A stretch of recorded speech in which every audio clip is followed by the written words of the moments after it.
Islam melarang, kita dilarang oleh Nabi kita tidur menjelang maghrib, betul? Bukan karena nanti ketindihan setan, bukan ya. Secara medis diketahui bahwa orang yang kebiasaan tidur antara asar sampai maghrib itu akan menurunnya daya tahan tubuh. Jadi gampang sakit infeksi Pak kalau Bapak tidur menjelang maghrib. Kalau sekali lagi setelah sholat subuh gampang pikun, aliran darah ke otak itu tersumbat, ya, jadi stroke penyakitnya. Tapi kalau tidur setelah asar sebelum maghrib, itu daya tahan tubuh kita akan menurun. Materi terakhir ini 6 langkah praktis, ya, Bapak bisa lakukan di rumah mulai hari ini. Langkah pertama, mulai hari ini jangan makan malam Pak.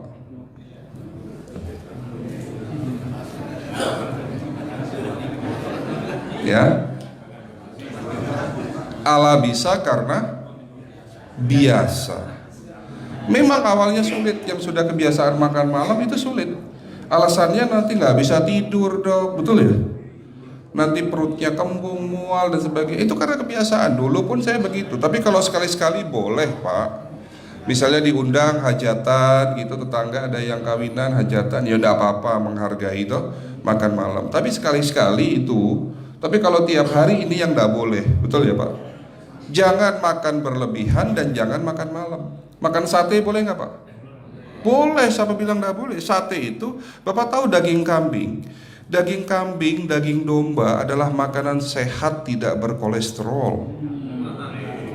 Yang kolesterol itu lemaknya Pak. Tapi kalau Bapak makan daging murni, dagingnya tok, ya sehat Pak. Yang nggak boleh itu santannya. Jadi makan gulai itu jangan, kalau gulai sate aja udah, ya, ataupun dibuat apalah, dibuat empal, ya. Oke, itu yang pertama. Yang kedua, tolong catat, jangan tidur larut malam Pak. Batasan tidur jam berapa Pak? Jam 11 paling telat. Jadi jam 10 harus sudah tidur. Kenapa? Apa penjelasan medisnya? Orang yang tidur di atas jam 11 akan terganggu fungsi livernya Pak. Dimana liver kita ini fungsinya banyak, ya, ada 500 fungsi liver loh Pak. Fungsi jantung ada berapa Pak? Fungsi jantung 1. Fungsi jantung tugasnya untuk mompa darah. Fungsi ginjal ada berapa? 2. Absorpsi dan filtrasi. Fungsi liver 500 fungsi. Jadi organ yang paling berat dalam tubuh kita kerjanya adalah liver. Liver akan rusak manakala kalau kita tidur di atas jam 11 malam. Berarti 500 fungsi liver bisa rusak Pak. Ini salah satu penyebab diabetes. Bukan hanya kerusakan pankreas, tapi rusaknya liver bisa jadi penyakit diabetes Pak. Jadi kalau sakit diabetes itu yang terganggu itu sebetulnya bukan hanya pankreasnya, livernya pun rusak, ususnya pun rusak. Makanya dalam pengobatan diabetes di klinik kami itu bukan hanya ngobatin pankreas, tapi 3 organ penting ini saya obati: usus, liver, dan pankreas. Kebanyakan kenapa? Kalau dalam pengobatan tradisional mereka tahunya diabetes itu hanya pankreas, ya kan? Tapi di sini dalam pengobatan holistik, orang yang kena liver itu 3 organ ini pasti rusak: usus, liver, dan pankreas. Salah satu penyebab dari kerusakan liver akibat kebiasaan tidur larut malam. Jadi salah satu penyebab diabetes pun bisa karena tidur larut malam. Ya, batasan tidur jam berapa? Sekali lagi, jam 11 harus sudah tidur pulas. Jadi jam 10, setengah 11 paling lambat kita harus tidur pulas. Nanti setelah jam 1 boleh bangun. Yang penting jam 11 sampai jam 1 ini harus tidur pulas. Jadi kalau Bapak mau sholat tahajud jam 2, setengah 3 ya monggo, ya. Oke, itu yang kedua. Yang ketiga, air putih Pak dijaga 2 liter sehari. Bagaimana cara minumnya yang baik? Rasulullah sudah ngajarin kita ada 6 sunnah. Harus duduk, pakai tangan kanan, seteguk demi seteguk, membaca basmalah di saat minum, diakhiri dengan alhamdulillah, kan begitu. Ya, pagi hari minum 1 gelas bangun tidur sebelum sholat subuh. Setelah sholat subuh boleh teh, tapi juga dibilas dengan 1 gelas air putih. Sebelum mandi nanti Pak, minum air hangat. Kalau Bapak mandinya pakai air dingin boleh, tapi sebelum mandi minum air hangat, biar tubuh kita ini jangan terlalu dingin di saat kita kena air dingin.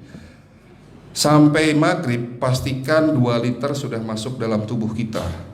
Malam mau tidur, tolong perhatikan Ibu ya, malam mau tidur jangan banyak-banyak minum. Nggak boleh minum malam itu segelas sampai 2 gelas mau tidur, cukup seteguk 2 teguk saja. Karena kalau sampai kita minum mau tidur 1 gelas besar, ginjalnya malah rusak Pak. Ya.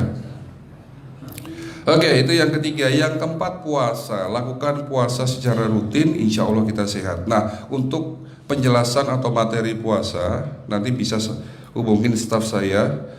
Nanti di bulan Ramadan tahun ini, kalau memang masih ada slot 1 sampai hari ke-20, saya bisa mengisi manasik kesehatan yang berkaitan dengan manfaat puasa untuk kesehatan. Insya Allah kalau memang masih ada slot waktunya, karena kita di bulan Ramadan hanya 20 hari kita ngisi manasik. Ya, oke, itu yang keempat. Langkah keempat. Langkah 1, 2, 3, 4. Langkah kelima.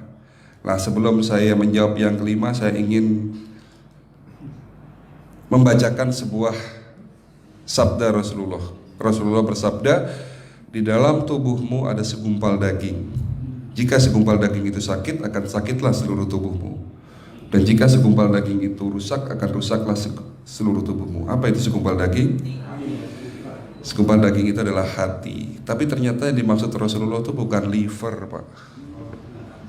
Yang dimaksud Rasulullah adalah hati kita, roh kita, jiwa kita, perasaan kita. Kalau hati kita rusak, kita banyak penyakit hati, iri, dengki, sombong, takabur dan sebagainya. Penyakit fisik akan muncul dalam tubuh kita. Ya, tidak ada orang stres itu sehat, betul tidak Pak? Tidak ada orang yang suka marah-marah itu sehat, betul tidak? Bahkan Rasulullah mengajar senyum adalah ibadah. Senangkan orang lain, permudah urusan orang lain, insya Allah kita sehat.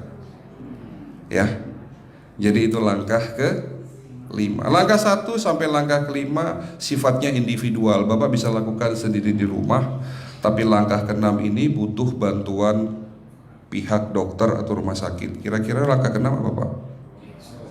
Lakukan pemeriksaan sebelum sakit. Jadi periksa itu jangan nunggu sakit baru periksa. Jangan seperti kayak Bu Ustazah tadi, diajak periksa, jawabannya takut ketahuan penyakitnya. Setelah stroke baru datang ke klinik untuk minta diperiksa. Kalau sudah stroke susah nggak nyembuhinnya Pak? Kata kayak beliau nih, sudah 2 tahun tidak sembuh-sembuh karena sudah terlanjur stroke. Tapi kalau beliau melakukan general check up, mohon maaf ya Pak, kalau beliau melakukan general check up rutin, insya Allah tidak akan kena stroke, karena sebelum stroke sudah diobati dulu. Karena stroke ini bisa kita lihat dalam scanning dengan alat yang saya punya, insya Allah kelihatan ini. Oh ini sudah mulai ada tanda-tanda mau penyumbatan, buru-buru diobati. Memang takut Pak, tapi pesan saya jangan takut. Ya, lakukan pemeriksaan supaya kita tahu, supaya kita kenal. Gitu ya Pak. Jadi kira-kira di jemaah ini ada enggak yang mau saya ajak periksa kita semua? Pesan terakhir dari saya, lakukan pemeriksaan sebelum terlambat. Ini pesan saya dan pesan seluruh dokter di dunia sebetulnya. Lakukan pemeriksaan sebelum terlambat. Ya, karena dengan kita melakukan pemeriksaan kita akan kenal tubuh kita. Kalau sudah kenal kita akan sayang sama tubuh kita. Betul Pak? Ada pepatah mengatakan tidak kenal tidak sayang. Cukup sekian dari saya. Mohon maaf kalau penyampaian kami kurang baik. Akhirul kalam, wabillahi taufiq wal hidayah. Wassalamualaikum warahmatullahi wabarakatuh.